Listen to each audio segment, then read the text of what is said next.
ආයිබෝන් කියලා පිළිගන්නවා විශ්ව මුද්‍රා අපේ YouTube channel එකට. අද වැඩසටහනට අපි ගෙන්වලා තිනවා ජයසිංහගේ ගයන් ධනුෂ්ක මහත්මයාව. එතුමා භාවනා උපදේශකවරයෙක්. ලෝකේ බොහෝ පිරිසක් ලෞකික සැප සම්පත් සල්ලි පස්සේ පන්නනවා. ඔය වගේ නමුත් යම් පිරිසක් උත්සාහ ගන්නවා මේ ආධ්‍යාත්මය කියලා දෙයක් වර්ධනය කරගන්න. ගයන් මහත්මයා මොකද්ද මේ ආධ්‍යාත්මය කියන දේ? ආයිබෝන් සියලු දෙනාටම තෙරුවන් සරණයි. සුබ දවසක්.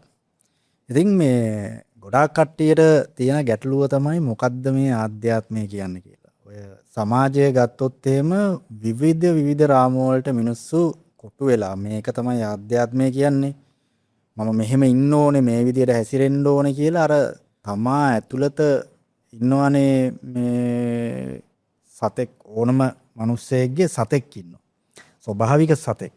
එතකොට මේ ස්වභාවික සතාව මිනිස්සු හිර කරගෙන බලෙන් ඌඩුවක දාගෙන හිර කරගෙන බොරු ආධ්‍යාත්මය කියන ප්‍රතිරූපයක් තමාගේ කෝණයෙන් මවාගෙන නඩත්තු කරගෙන ජීවත් වෙනවා.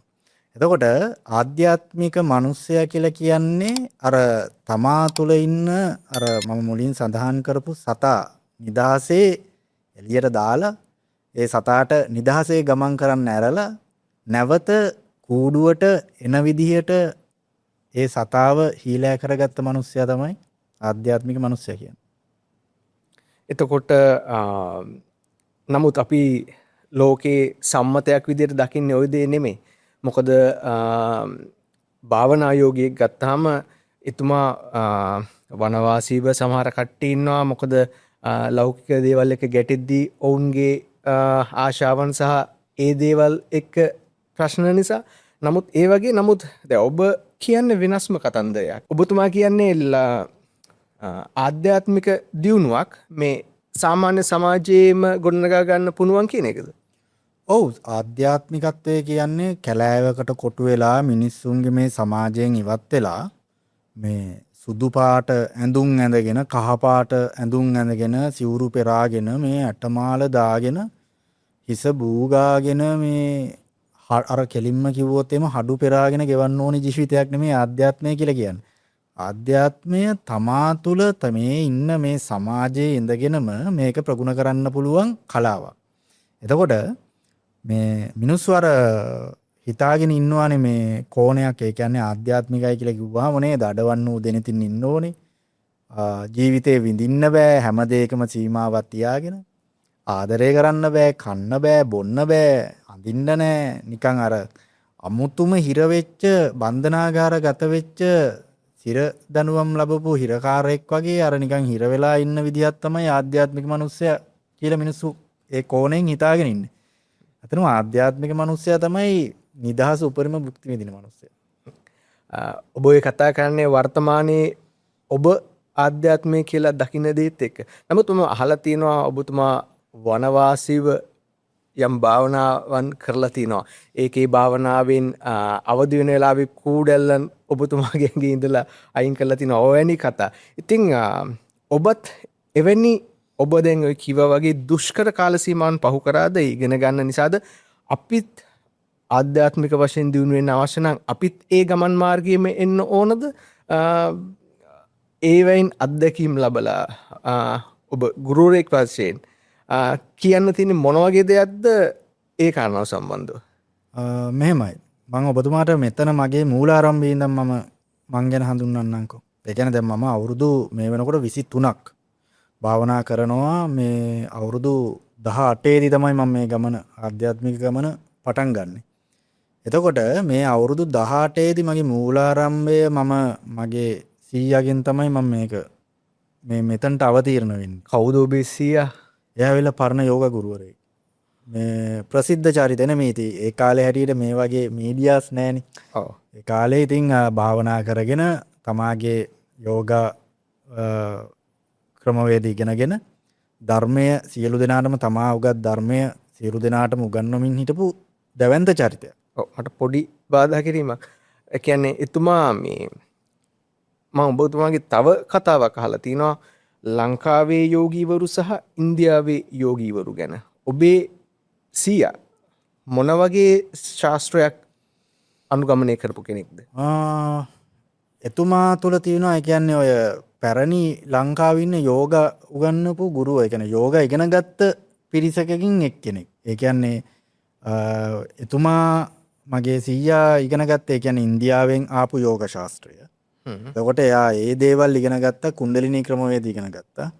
ඊට පස්සේ මගේ සීයාගේ මාර්ගය ඒ කියන්නේ එතුමාගේ මඟ පින්වීම අනුව මට තව දැවැන්ත ගුරුවරයෙක් හම්බ වෙනවා මේ ඉංග්‍රීසි විජිතාම්. ඒ කියන්නේ උන්වහන්සේ රුවන්වැලිසෑය ළඟ අර ඔයගොල්ලෝ දැකලා ඇති නිකන් හිටගෙන භාවනා කරන ස්වාමීන් වහන්සේ නමක්. වයසක. එකම ඉරියව්වකින් එකම ඉරියව්ව. උන්වහන්සේ දැන් මීට අවුරුදු 7කට උඩදී අපවත් වුණා. ඉතින් උන්වහන්සේගේ ගුරුකුලෙන් සහ උන්වහන්සේ තුල තිබ්බා ලංකාවේට ආවේනික පැරණි යෝග ශාස්ත්‍රය සහ කුණ්ඩලිනී ක්‍රමවේදය. එතකොට ලංකාවේ කුණ්ඩලිනී ක්‍රමවේදය ඒ කියන්නේ දැන් ওই කුණ්ඩලිනී කියලා කියන්නේ ඉන්දියානු පිරිසනේ. මේ කුණ්ඩලිනී කියන වචනේ එන්නේ සංස්කෘත භාෂාවෙන් ඒ කියන්නේ ඉන්දියාවෙන් සංස්කෘත භාෂාවෙන් තමයි මේ කුණ්ඩලිනී කියන වචනේ මේ ලංකාවට එන්නේ. එතකොට අපි මේකට කිව්වා වචන කිහිපයක් කිව්වා. මේකට අපි එකක් තමයි නාග ශක්තිය කියලා කියනවා. ওই නාග ශක්තිය කියන්නේ මේ දැකලා ඇති ඕගොල්ලෝ අර දේවාලවල ඔළුව කරකෝ ෆෑන් එකක් වගේ නටන එකක් නෙමෙයි. හරි? ඒක හරි නිශ්ශබ්ද ශක්තියක්. එතකොට ඊට අමතරව කිව්වා ඉෂ්ඨානිෂ්ඨ නිමිත්ත කියලා කිව්වා. මෙන්න මේ වගේ එක එක නම් ප්‍රකාශ කරා වැඩි වශයෙන්ම භාවිතා වුණේ නාග ශක්තිය. නාග යෝගය. එහෙම නැත්නම් නාග සාධන කියලා කිව්වා. එහෙම නැත්නම් ඉෂ්ඨානිෂ්ඨ නිමිත්ත. මේ ලංකාවට ආපු දසනාඩි විද්‍යාව. දසනාඩි ක්‍රමවේදය. ඉතින් මේක උන්වහන්සේගේ ගුරුකුලෙන් මම ඉගෙනගෙන දැන් ඉතින් සියලු දෙනාටම උගන්වගෙන යනවා. දැන් අවුරුදු 23ක් වෙනවා. ඒ මාර්ගයේ ඉතින් ලබාගත් අත්දැකීම් සහ ඒ සම්භාරයත් එක්ක බලද්දී මට ඉතින් හිතුණා මේ මිනිස්සු ගොඩ දෙනෙක් ආධ්‍යාත්මය කියලා නිකන් බොරු චරිතයක් නඩත්තු කරගෙන මේ අමාරුවෙන් ජීවත් වෙන පිරිසක් විදියට. ඇත්තටම මේ ආධ්‍යාත්මය කියන්නේ මෙහෙම මේ දැන් මම මේකට මේ ඇඳුම ඇඳන් ආවට මේවත් අර නිකන් මේ එන්ටර්ටේන්මන්ට් පැත්තනේ. ඇත්තම කතාව දැන් මම ඩෙනිමක් ඇඳගෙන ආවිල්ලා මට යෝගා කරන්න බෑනේ. නේද? ඔබතුමාට ඒක තේරෙනවනේ. මේක මට සැහැල්ලුයි. නැත්තම් මේක ඇඳගත්තා කියලා මට 아무තු බලයක් ලැබෙන්නේ නැහැ. මම කොණ්ඩේ වැවුවා කියලා මට 아무තු බලයක් ලැබෙන්නේ නැහැ. දැන් මම කොණ්ඩේ වැවලා මට ශීර්ෂ භාවනාව කරන්න ඕනේ කියමුකෝ. මට එතකොට පුළුවන් මේ කොණ්ඩේ උඩට ගැට ගහලා මේක නිකන් අර වලං ගැට්ට වගේ ලස්සනට හදාගෙන ඔළුවෙන් හිටගෙන භාවනා කරන්න පුළුවන්. ඒක මට පහසුයි. කොට්ට අවශ්‍ය නැහැ. ඒකට කොණ්ඩේ වවනවා සහ විලාසිතාවකට මම කොණ්ඩේ වවනවා ඇරෙන්න මේකෙන් 아무තු බල අපිට ලැබෙන්නේ නැහැ. ඒ ඔක්කොම මිනිස් විසින් හදාගත්තා. කියන්නේ අර ඇඳුම කියන්නේ යම් කිසි කියන්නේ මේ මොකද්ද කියන්නේ ඔහු කියන්නේ යම් කිසි ඉමේජ් එකක් හදන්න චරිතයක් නඩත්තු කරන. ඒ කියන්නේ චරිත නඩත්තු. ඒ කියන්නේ මිනිස්සු ඔක්කොම කරන්නේ මේ චරිත නඩත්තුනේ. දැන් මේ හොඳම උදාහරණය තමයි මේ ඔබතුමා අහලා තියෙනවද මේ බුද්ධ කාලේ හිටියා කොසල් රජතුමාගේ ඇමතියෙක් හිටියා. සන්තති කියලා ඇමතිවරයෙක්. එතකොට මේ සන්තති කියන ඇමතිවරයා අර අපේ භාෂාවෙන් කිව්වොත් පට්ට වැඩේ. පට්ට වැඩේ කියන්නේ දැන් කොසල් රජතුමාට ඒ කොසල් රජතුමා පාලනය කරපු ඒ ප්‍රදේශයේ කැරැල්ලක් ඇති වෙනවා. ඒක ප්‍රාන්තයක කැරැල්ල. මේ කැරැල්ල කොසල් රජතුමාටවත් නවත්තන්න බෑ. එතකොට මේ සන්තති කියන ඇමති තමයි මේ සෙනවියා තමයි ගිහිල්ලා මේක බැලන්ස් කරලා ඔක්කොම දිනලා එන්නේ. හරි? දිනලා ආවට පස්සේ කොසල් රජතුමා මෙයාට තෑග්ගක් විදියට උඹ මේ රට පාලනය කරපන් කියලා දෙනවා දවස් 7ක්. ගන්න සැප ඔක්කොම ගනින් කියලා දෙනවා. ඒ කියන්නේ අර කොසල් රජතුමාටවත් විසඳ ගන්න බැරි වෙච්ච කැරැල්ලක්නේ ගිහිල්ලා විසඳන්නේ. එතකොට ඒකට ඔෆර් එකක් දෙනවා. ඒ කියන්නේ උඹ ගිහිල්ලා ක්ලබ් එකකට ගිහිල්ලා ඒ කාලේනේ ක්ලබ් කියනේම හොඳම ක්ලබ්ස් තිබ්බේ බුද්ධ කාලේ. හරි? ඒ කියන්නේ මේ ගණිකා වෘත්තිය කිව්වහම උසස්ම වෘත්තියක්. ගෞරවාන්විත වෘත්තියක්. එතකොට ඒගොල්ලෝ ඉන්නේ මේ ඔළුවේ ඉඳන් මේ රත්තරන් පෙරෝගෙන ඉන්නේ. හොඳේ. ගෞරවාන්විත වෘත්තියක් ඒක. ලෝකේ පැරණිම වෘත්තියනේ. ගෑනුන් ආශ්‍රය කරගෙන මේ බීලා කරලා සතියක් ගන්න සැප උපරිම ගණින් කියලා දෙනවා කොසල් රජතුමා. එතකොට මේ සන්තති කියන ඇමතිවරයා මහා සෙනවියා අර දවස් 6ක් හොඳට ගන්න සැප බීලා කාලා බීලා ගෑනුත් එක්ක සංවාසය යෙදිලා ගන්න දින උපරිම සැප ගන්නවා. අරගෙන ඊට පස්සේ මෙයා දැන් 7 වෙනි දවසේ යනවා නිකන් මගුල් ඇතා පිටේ යනවා. යනකොට පිණ්ඩපාතේ වදින බුදුරජාණන් වහන්සේ ඉදිරියට මුණ ගැහෙනවා. මුණ ගැහුණාම මේ එතකොටත් මෙයා බීලා ඉන්නේ. හොඳේ. හොඳට සූර්යෙන්න ගහලා ඔන්න ඒ ගහලා තමයි මේ යන්නේ. එතකොට මේ බුදුරජාණන් වහන්සේ දැක්කම අතා පිටින් බෑලා වැඳලා කරලා මේ ඉන්නකොට බුදුහාමුදුර අර කට කොණකින් hina වෙන්නේ. නිකන් අර අපි කියන්නේ නිකන් කින්ඩියර වගේ hinaවක් දානවා කියලා මෙහෙම කට කොණින්. හරි. ඒතකොට ආනන්ද හාමුදුරුවෝ ටක් ගාලා කියන්නේ බුදුරජාණන් වහන්සේ ලේසියෙන් එමෙ ඒ කියන්නේ හේතුවක් නැතුව hina වෙන්නේ නැහැ. ඒතකොට ආනන්ද හාමුදුරුවෝ අහනවා ඇයි මේ බුදුරජාණන් වහන්සේ මේ hina වෙන්නේ? මොකද්ද මේ හේතුව? එමෙ ගම බුදුරජාණන් වහන්සේ දේශනා කරනවා මේ බලන්නකෝ මේ සන්තතිකිමතියා මේ දැන් අද ඔහොම සූර් වෙන්න බීලා තිබ්බට හවස් වෙනකොට නිවන අවබෝධ කරගෙන පිරිනිවන් පානවා කියලා. දැන් ඔක්කොම ප්‍රශ්නයක් මේ හැමදාම දවස් 6ක් මේ හොඳට ගගහ ගෑනු ආශ්‍රය කරගෙන ඉන්න චරිතේ. ගන්න සැප ඔක්කොම අරගෙන ඉන්න චරිතේ. එතකොට මෙයාට හොඳටම සලකන එක ගණිකාවක් ඉන්නවා. ඒ කියන්නේ මෙයා අංගනාවක් හොඳට අංගනාවක් හෝ ගණිකාවක් එකයි. එතකොට මේ දවස් 6ක් දවස් 7ක් අපි අර අමුවෙන් කිව්වොත් උපරිම සැප දීලා දැන් පණ නැහැ. මේ අංගනාවටත් පණ නැහැ. හොඳේ. ඊට පස්සේ මෙතන නරනට ඉන්නකොට මේ අංගනාව ඇදගෙන වැටෙනවා.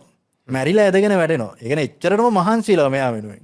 එතකොට අරයට ටක් ගාලා ඔලුවට ඒ ෂොක් එක එනවා නෑ මේ මට මේ මෙච්චර ආදරෙන් සලකපු මෙච්චර සැපක් දීපු මේ කාන්තාව මැරුණානේ ඇදලා ඒ ෂොක් එක ඔලුවට එනවා. ඇවිල්ලා ඔන්න හවස දුවගෙන එනවා බුදුරජාණන් වහන්සේ ළඟට. දැන් ඔක්කොම දැන් බුදුරජාණන් වහන්සේ අනාවේකයක් නේ කියන්නේ. එතන හැමෝම දැන් බලනවා මෙහෙම මේ බොන මිනිස්සෙක් කොහොමද නිවන් අවබෝධ කරගන්නේ මාර්ගඵල ඉන්නේ කියලා බුදුරජාණන් වහන්සේට කට්ටිය කියනවා දැන් වටේන මේක මේ බොරුවක් බුදුරජාණන් වහන්සේගේ මේ අනාවේකයේ බොරු වෙන ඔන්න බලන්නෝ කියලා. දැන් අර කට්ටිය අර ඔට්ටු වල්ලපු කට්ටියක් දැන් බලාගෙන ඉන්නවා. දැන් ඒ කිව්වා වගේම මේක දුවගෙන එනවා ඔන්න දැන් හවස් වරුවේ දුවගෙන ආලා බුදුරජාණන් වහන්සේට කියනවා බලන්නකො මම මේ මට දවස් 6ක් 7ක් උපරිමයෙන්ම මට කම්සැප දීපු මේ අංගනාව මෙතන මැරිලා ඇදගෙන වැටුණා. ඒක මට හරි හිතට දුකක් වේදනාවක් කියනකොට අන්න බුදුරජාණන් වහන්සේ ධර්මයේ දේශනා කරනවා. අනිත්‍ය දුක්ඛ අනිත්‍ය ස්වභාවය දේශනා කරනකොට මෙයාට ඒක අවබෝධ වෙලා එතනම රහතන් වහන්සේ කෙනෙක් විදියට රහත්ඵල ලබනවා.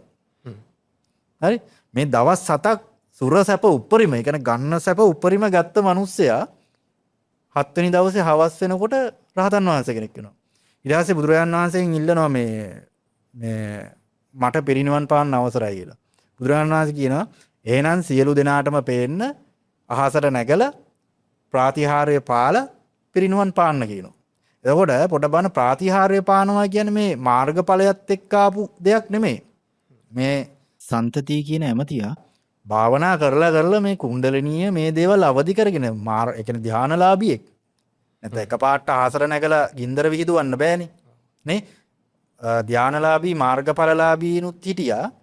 ධානඵල නැති මාර්ගඵලලාභීත් හිටියා. හරි?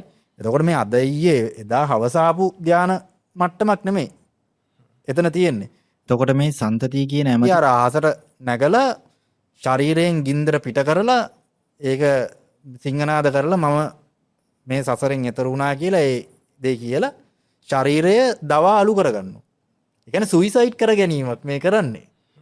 තමාගේ භවය එතනින්ම සුයිසයිඩ් කරගන්නවා. නසා ගන්නවා. දිවි නසා ගන්නවා. ඒ කියන්නේ ශරීරය අලු කරලා දානවා. ඒ කියන්නේ ඒක ධානා මට්ටම් වලින් ඉන්න කරන්නේ.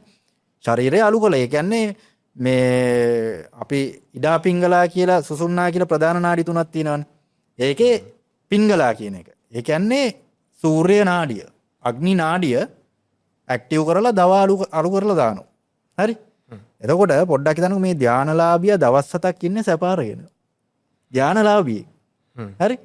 බොනවා, කනවා, ගෑනු ආශ්‍රය කරනවා, ක්ලබ් එකට යනවා, රජ සැප විඳිනවා, ගන්න සැප මේ දවස් 7 උපරිමෙම ගන්නවා.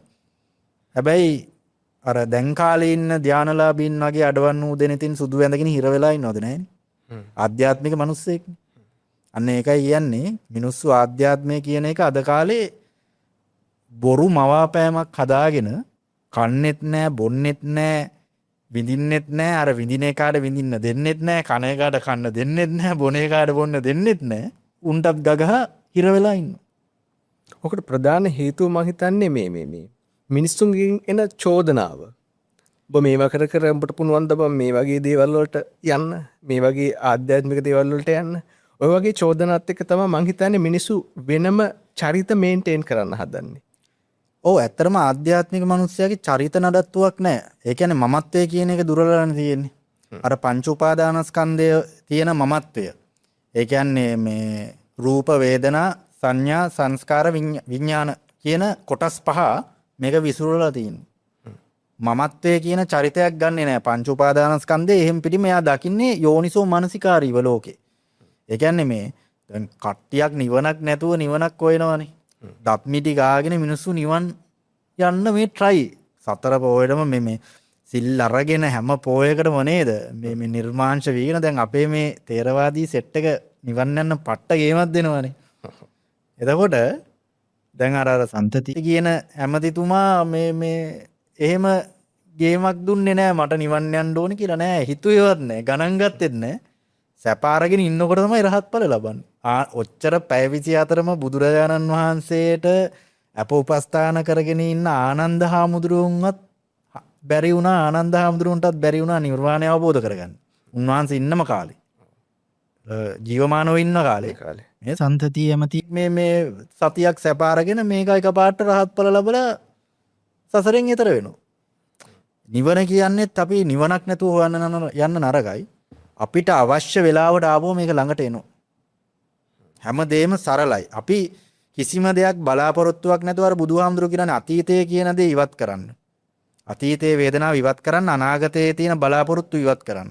මේ වර්තමාන මේ තප්පරය මේ දශමයේ ජීවත් වෙන්න. මිඩල් එක කියන්නේ මධ්‍යම ප්‍රතිපදාව. එතන හිටියාම ඔය හැමදේම ලැබෙනවා. පැහැදිලිනේ මං කියන දේ. ඒ කියන්නේ ඔය දැන් හුඟක් මිනිස්සු හිර කරගෙන හරි අපහසුවෙන් ඉන්නේ ඔය ප්‍රතිපත්ති සහ ඔය දේවල් රැකගන්න. සැහැල්ලු වෙන තරමට ආධ්‍යාත්මය කියන එක ළඟා කරගන්න ලෙහෙසි කියන එකද ඔය කියන්නේ. ඔව් සැහැල්ලුව තමයි අත්‍යවශ්‍යම. ඒ කියන්නේ මිනිස්සුන්ගේ කායික පැත්තෙන්ම බරපතෝන එක නෙමෙයි. අතුලාන්තයෙන් තමයි සැහැල්ලු වෙන්න ඕනේ මිනිස්සෙක්. එතකොට මේ මිනිස්සයා අතුලාන්තයෙන් සැහැල්ලු වෙනකොට මේ මිනිස්සයා හැම වෙලේම ඉන්නේ විශ්වයේ පාවෙලා. මේ එයාට බලාපොරොත්තු නැහැ කිසිම දෙයක් නැහැ. හම්බ කරගත්ත දේවල් නැහැ. හම්බ කරගත්තත් ඒ වලට ඇලෙන්නෙත් නැහැ. කම්සැප වින්දත් ඒකට ඇලෙන්නෙත් නැහැ. කිසිම දෙයකට ඇලෙන්නේ නැතුව මධ්‍යම ප්‍රතිපදාවෙන් එයා ජීවත් වෙනවා. හැබැයි ඕකේ පැති දෙකක් තියෙනවා.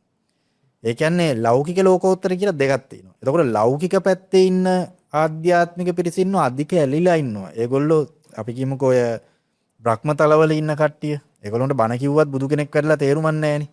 අහන්න තරම් ඒගොල්ලොන්ට ප්‍රඥාව එහෙම ඒ පැත්තෙන් නැහැ. හැබැයි ධානා මට්ටම් ධානතල උපරිම තියෙනවා. හරි? ඒ කියන්නේ ධාන වැඩුවාට ප්‍රඥාව කියන එක ප්‍රඥාව ඒක නැද්ද? මාර්ගඵලයක් වෙන්න ඕන. ඒ කියන්නේ ওই දෙකම සමතය සහ ලෝකෝත්තර කියන එක විදර්ශනාව කියන එක පැති දෙකක්. එකම තරාදී පැති දෙකක් ඒක සමබර වෙන්න. අර බුදුරජාණන් වහන්සේ කියනවානේ මේ සමතය සහ විදර්ශනාව ගැන මට ප්‍රශ්න ටිකක් තියෙනවා. අපි ඒකට කාලයක් මදි නම් අපි වෙන වැඩසටහනකින් ඒක ගැන කතා කරමු. හොඳයි ඔබ කතාව කරන්න. ඔව් එතකොට අර සමත සහ විදර්ශනාව කියන එකේ අර බුදුරජාණන් වහන්සේ කියනවා මේ සමතය නැතුව ලබන විදර්ශනාව ගැඹුරු නෑ කියලා. ඕනම කෙනෙකුට ත්‍රිපිටකාචාර්ය කෙනෙක් ගත්තත් ත්‍රිපිටකයේ තියෙන හැම සූත්‍රයක්ම අකුරෙන් අකුර කාටපාඩම්. හැබැයි මාර්ගඵලයක් නැහැනේ. නිර්වාණය අවබෝධ කරගෙන නැහැනේ. අරකේ තියෙන ඊගෝ එක ඔලුවට තියාගෙන ඉන්නවා මම ත්‍රිපිටකාචාර්ය කෙනෙක් කියලා. සමතය එක්ක විදර්ශනාව වැඩුණොත් ඒක හරි ගැඹුරුයි. ගැඹුරුයි කියන්නේ ඇතුළතින් එන්නේ. අවබෝධය එන්නේ ඇතුළතින්. අර කැවිල මතු පිටින්. ඒ කියන්නේ පොතක ලියලා තියෙන දෙයක් අවබෝධ කරගන්නව ඇරෙන්න අතුලාන්තයෙන් අවබෝධ කර ගැනීම නැහැ. සමතයෙන් වෙන්නේ මේක අතුලාන්තයෙන්ම අවබෝධ වෙනවා. ඒ කියන්නේ විදර්ශනාව සහ ඒ කියන්නේ ලෞකික ලෝකෝත්තරය කියලා කියන්නේ ලෞකිකත්වය කියලා කියන්නේ ඇතුළට රැස් කරගන්නවා. ලෝකෝත්තර කියලා කියන්නේ ලෝකෝත්තර සමතය කියලා කියන්නේ එළියට සුද්ධ කරනවා. එතකොට ඒ කියන්නේ විදර්ශනාව නැතුව ලබන සමතේ ලෝකෝත්තර. ඒ කියන්නේ ලෞකිකයි කියලා කියනවා. බුදුරජාණන් වහන්සේ. ඒ දේ ලෞකිකයි. ධානා මට්ටම් තියෙනවා ආසෙන් යන්න පුළුවන්, ගින්දරම වන්න පුළුවන්, ඕන දෙයක් කරන්න පුළුවන්. ඒක ලෞකිකයි. ලෝකෝත්තර මාර්ගයට නැහැ. එතකොට මේ ලෝකෝත්තර කියන මේ මාර්ගඵල සෝවාන් සක්‍රුදාගාමි අනාගාමි මේ ඔක්කොම මේ මාර්ගඵල මේක අර සමතයත් එක්ක ලැබෙන ප්‍රබල මේ අවබෝධයක්. ඒක අපි කියමුකෝ පෙර භවයන් වල එයා වඩාගෙන දැන් සන්තතිය කියන ඇමතිය පෙර භවයන් එක්ක වඩාගෙන එයා ආපු කෙනෙක්. එතකොට එයා මේ භවයේත් එයා මේ ධානා මට්ටම් වලට ආපු කෙනෙක්. නැත්තම් අර කොසල් රජතුමාට කරගන්න බැරි වෙච්ච එක මේ ඇමතියා ඒක විසඳන්නේ නැහනේ. ටෙක්නික් ඇති මොන හරි නේද? එතකොට එයාට තිබ්බ මානසික චිත්ත ඒකාග්‍රතාවයත් එක්ක එතුමාට පුළුවන් වුණා ටක් ගාලා මේක අවදි කරගන්න. මේ මොකද්ද මේකේ යථාර්ථය? සියලු මේ ධර්මයන් නැසෙන සුළුයි කියලා මේක ටක් ගාලා අවබෝධ වීමේ හැකියාව. දැන් අපි කියමුකෝ බිම්බිසාර රජතුමත් එහෙමනේ. බිම්බිසාර රජතුමා සෝවාන් මාර්ගඵලයට එනවා. සෝහන් වෙනවා. හැබැයි වැරද්දට දඬුවම් දෙනවා. උතන මරණීය දඬුවමක් දෙන්නේ නැතිනේ. නේද? ඒ කියන්නේ වද 32ක් තියෙනවානේ. දඬුවම් මරණ දඬුවමක් දෙන්නේ නැති. එතකොට අන්තපුරෙත් ඉන්නවා. අන්තපුරේ ඉන්න කාන්තාවත් එක්කත් සේවනයේ යෙදෙනවා. ඔක්කොම තියෙනවා. හැබැයි සෝවාන් මාර්ගඵලලාභී. විශාකාව ගත්තොත් එහෙම අවුරුදු 7 දී තමයි විශාකාව සෝවාන් මාර්ගඵලය ලබන්නේ. සෝතාපන්න වෙන්නේ. එතකොට විශාකාව මේ සුදු සාරි ඇඳගෙන සුදු ඇඳගෙන අඩවන්නෝ දැන්. අද කාලේ දකින්නවනේ කාන්තාවන් එහෙම ඉන්නම සෝවාන් මාර්ගඵල ලබලා සෝවාන් කියාගෙන හරි අඩවන්නෝ දෙන ඉතින් අමුතු චරිතයක් නේ ගෙනියන්නේ. නිකන් කිසිම දෙයක් දකින්නේ නැහැ එක එල්ලේ බලාගෙන. හැබැයි විශාකාව අවුරුදු 7 දී වයස අවුරුදු 7 දී සෝතාපන්න වෙලා පස්සේ කසාදත් බැඳලා ළමයි 20කුත් හදනවා. ළමයි 20ක් හදනවා කියන අමුවෙන් කිව්වොත් එහෙම ලිංගික ආශාවනේ. ඔය නේ අද කාලේ ඔය කතාව ගැන කතා කරන්න ගත්තොත් කුණුහරුපනේ කියන්නේ.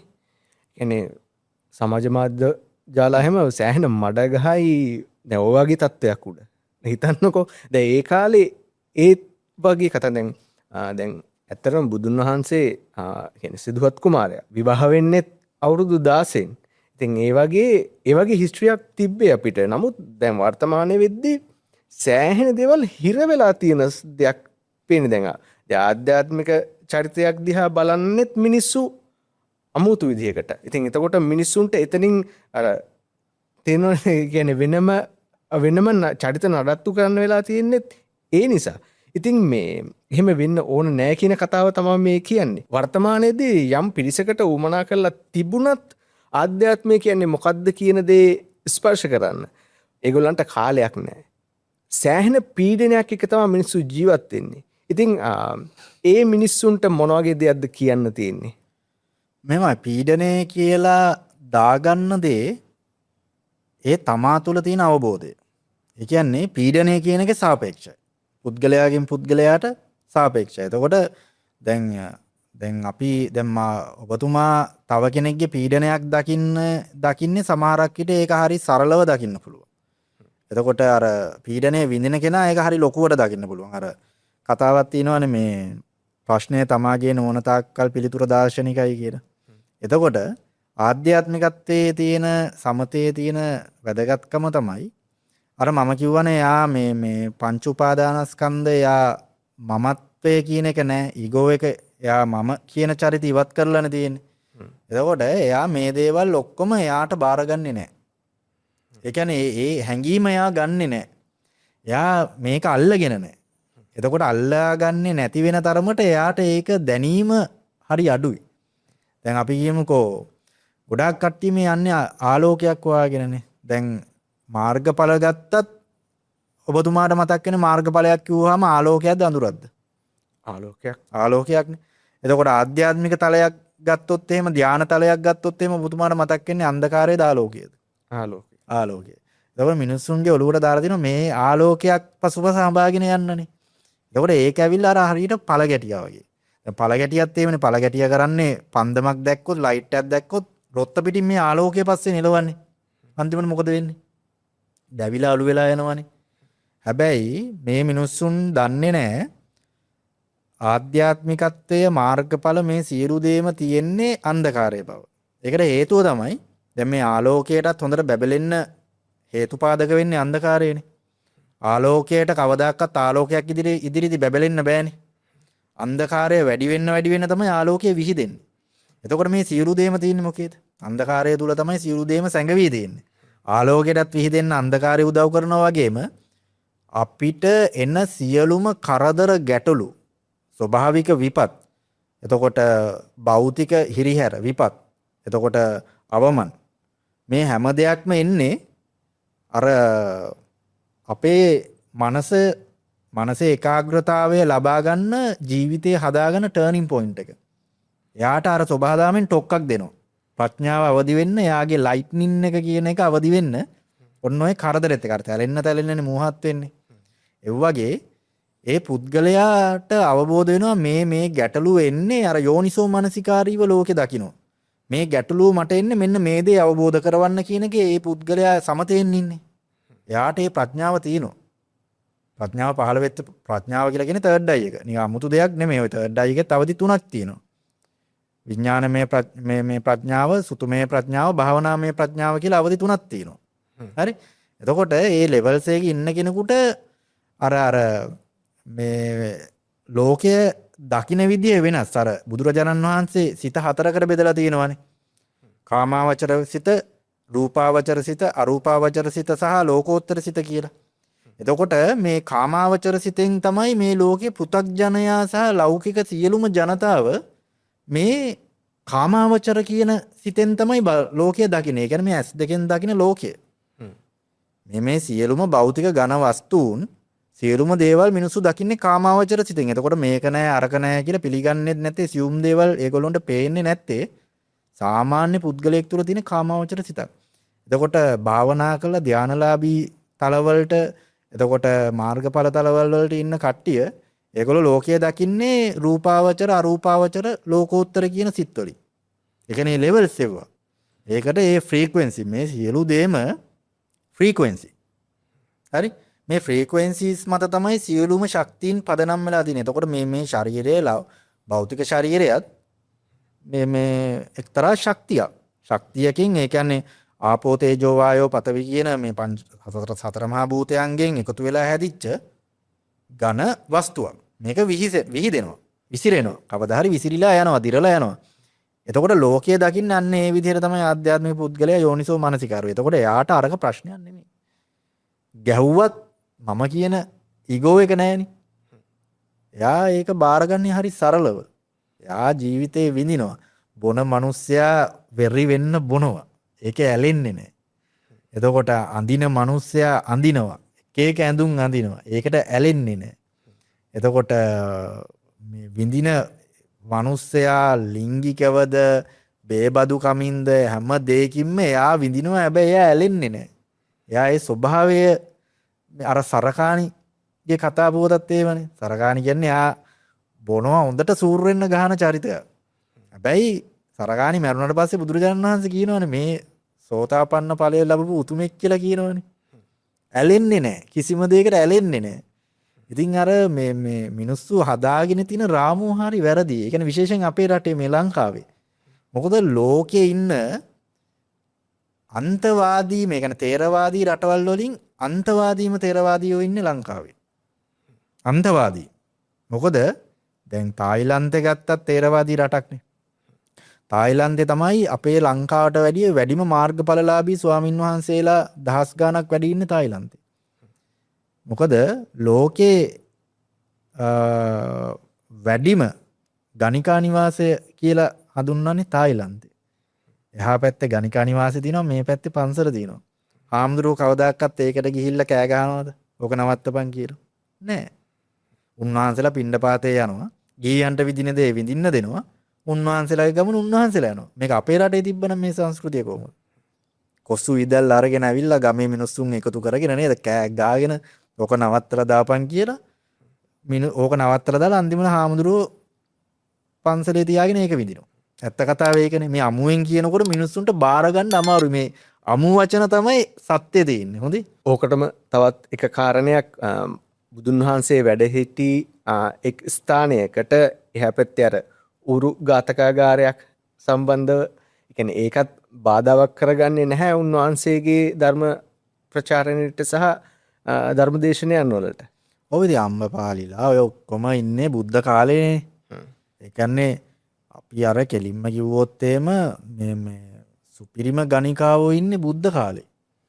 ඒ කියන්නේ සාමාන්‍යයෙන් ගණිකා වෘත්තියේ තියෙනවානේ මේ නිකන් නෙමෙයි. ඒ කියන්නේ 64ක් තියෙනවා කලාවල්. ගණිකාවක් වෙන්න මේ ලංකාවේ මේ අද කාලේ මේ පේමන්ට් අයිනේ ඉන්න කට්ටිය නෙමෙයි. ඒ කාලේ ගණිකාවක් කිව්වම උයන්න පුළුවන් වෙන්න ඕනේ, නටන්න පුළුවන් වෙන්න ඕනේ, සටන් කලාව පුළුවන් වෙන්න ඕනේ. එතකොට රංග කලාව පුළුවන් වෙන්න ඕනේ. මේ කියන්නේ මේ නිල ශාස්ත්‍රය, තෙරපි ශාස්ත්‍රය පුළුවන් වෙන්න ඕනේ. මේ 80 කලාවක් වෙනමම තියෙනවා ගණිකාවන් වලට. ඒක නිකන් බෑ ගණිකාවක් වෙන්නේ. එතකොට ඒ කාලේ තමයි අර මං කිව්වේ ඒකයි සුපිරිම ගණිකාව හිටියේ. ඒක ගෞරවාන්විත වෘත්තියක්. ඒ කියන්නේ රජවරුන්ගෙන් මහා ඔෆර්ස් ලැබෙනවා. ඒ කියන්නේ ගමකට ගියත් ගණිකාවක් කෙනකොට මේ විහිළු කරන්නේ නැහැ. ගෞරවාන්විත විදියට මිනිස්සු අර හිස පාස් කරලා මේ ආචාර දක්වන එච්චරටම ඉහළ පට්ටම බලයක් තිබ්බ චරිත. ඒ කියන්නේ වෘත්තිය. එතකොට ඒක බුදුරජාණන් වහන්සේ එතනට ගිහිල්ලා උඹලා ඕක නවත්තපන් කිව්වේ නැහැ. ඒ කියන්නේ සාමාන්‍ය ජනතාවට ඒගොල්ලොන්ගේ එදිනෙදා ජීවන මාර්ගය ගෙනියන්න උන්වහන්සේ ඒකට හරස් වුණේ නැහැ. ඕක ත්‍රිපිටකයේ කොයි ඉඳන් පටන් ගත්තත් පටන් ගන්නේ මහණෙනී කියලානේ. නේද? ගීයණී කියලා කොතනකින්වත් පටන් ගන්නවද? නෑනේ. ඒ කියන්නේ බුදුරජාණන් වහන්සේට කිසිම උමනාවක් තිබ්බේ නැහැ මේ ගීයන් විඳින සැප මේ ඕක නවත්තපන් කියලා පස්සෙන් එලවන්න. උන්වහන්සේ ફોකස් කරේම උන්වහන්සේගේ ශාසනයේ නිර්වාණය අවබෝධ කරගෙන යන ස්වාමින් වහන්සේලාට. ඇවිත් මිනිස්සුන්ට කරදර කරේ නෑ. මේක මේව කරපන් අර උන්වහන්සේ දිවසින් දකිනවා මේ පුද්ගලයාට මේ සසරෙන් අද එතර වෙන්න හේතු වාසනා තියෙනවා නම් උන්වහන්සේ ඇවිල්ලා ධර්මයේ දේශනා කරනවා. බලෙන් මේක වරෙන් කියලා ඇදගෙන යන්නේ. ඒකයි අර ආගමක් සහ ධර්මයක් අතර තියෙන වෙනස. තායිලන්තය වගේ රටක වර්තමානයේදීත් ධාන වඩපු ස්වාමීන් වහන්සේලා මම හිතන්නේ වැඩි ප්‍රතිශතයක් ඉන්නවා.